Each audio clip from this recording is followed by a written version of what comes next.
పొద్దు నుంచి సాయంత్రం వరకు మీరు కష్టపడుతున్నారు. కష్టపడి ఎంత వస్తుంది కూలి? 700 నుంచి 800 లేదా 1000 రూపాయలు వస్తుందా? 700 రూపాయలు వస్తుంది.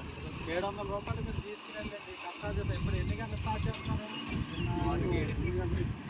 పొద్దున 7 గంటలు స్టార్ట్ చేసి సాయంత్రం 5 గంటల వరకు మీరు కష్టపడి పని చేస్తారంటే ఎండకి ఎండుతో వర్షానికి తడుస్తూ చెమట్లు ఉంటారు. వాళ్ళు ఎందుకు వెళ్తూ ఉంటారు? వ్యాపార నిమిత్తం కానివ్వండి, వ్యవసాయ నిమిత్తం కానివ్వండి, ఉద్యోగ నిమిత్తం కానివ్వండి, అంటే కుటుంబాన్ని పోషణ కోసం ఏదైనా పని చేయడం, లేదా వృత్తి చేయడం, లేదా ప్రైవేట్ ఉద్యోగం కానీ, లేదా వ్యాపారం చేయడం, కుటుంబ పోషణ నిమిత్తం ఎవరైతే ఇంటి నుంచి బయలుదేరి వెళ్తూ ఉంటారో వాళ్ళకే యాక్సిడెంట్ జరిగే అవకాశాలు ఎక్కువ ఉంటాయి. కానీ అలాంటి యాక్సిడెంట్ వల్ల ఏమవుతుందంటే, ఎప్పుడైనా యాక్సిడెంట్లో చనిపోయారనుకోండి, కుటుంబానికి ఆదాయం తెచ్చే మనిషి లేకపోతే ఏమవుతుంది, కుటుంబం చిన్నాభిన్నం అయిపోతూ ఉంటుంది.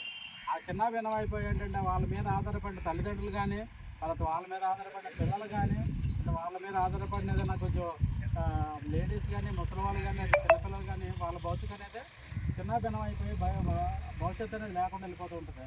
అలాంటి పరిస్థితుల్లో మన దగ్గర అంటే రికార్డు ఉన్నా, లేకపోతే దానికి సంబంధించిన ఏదైనా ఇన్సూరెన్స్ ఉన్నా, మనకి లైసెన్స్ ఉన్నా, రేపొద్దున ఏంటంటే జరిగే డ్యామేజ్ రేపొద్దున మనిషిని మనం తీసుకురాలేము. కానీ వాళ్ళకు వచ్చి ఆర్థిక భరోసా రావడం వల్ల కొంత బెటర్గా కొంచెం రేపొద్దున వాళ్ళ కుటుంబానికి వెళ్తూ ఉంటుంది. అంటే మనం రేపొద్దున ఎవరైనా చనిపోయిన తర్వాత మనం వెళ్తాం, ఒకసారి చూస్తాం, 2 సార్లు చూస్తాం, కానీ వాళ్ళ